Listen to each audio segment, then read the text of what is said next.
This video will clearly show you how to put together your language analysis in terms of structure.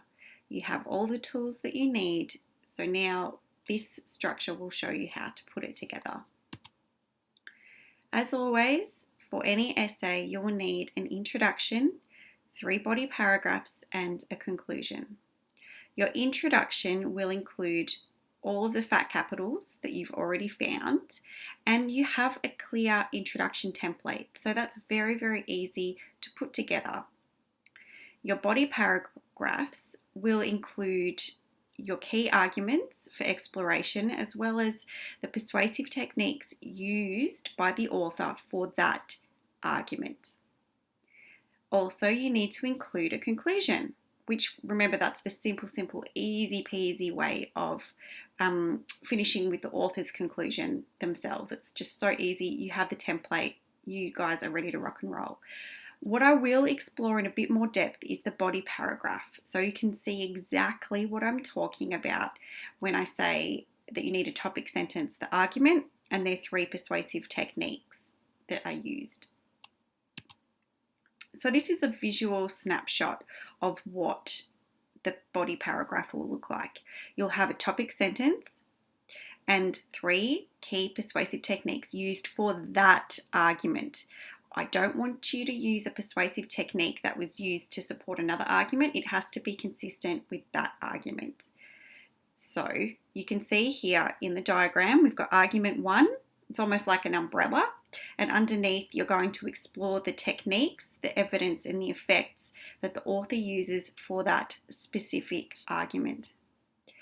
For example, let's just assume that we've just read an article about vaccination and deadly diseases.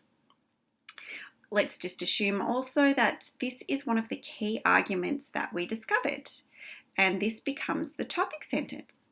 So the author Simpson argues that immunisation is essential to help reduce the likelihood of dangerous diseases re-emerging into society. So that's one of the key arguments that Simpson wrote in his opinion piece.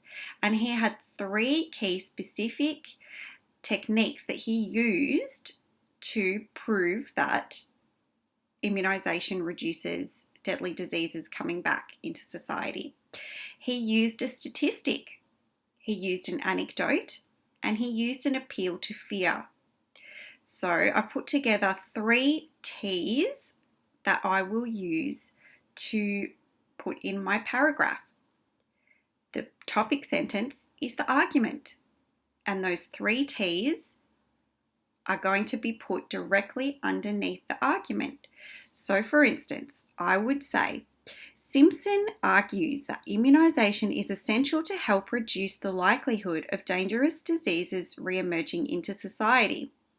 The statistic, 96% of diseases will come back if immunisation is not taken up, encourages the audience to think that the reduction of immunisation is dangerous. Additionally, the audience might feel scared and fearful that terrible and dangerous diseases may come back into the community. This, in turn, would encourage the audience to want more people to vaccinate. Okay, can you see how I've just put the T, the first T, directly underneath the topic sentence? And then you go on to explore the second technique, which is the anecdote, and the third technique, which is an appeal to fear. And that becomes a very easy put together paragraph and something that anyone can do.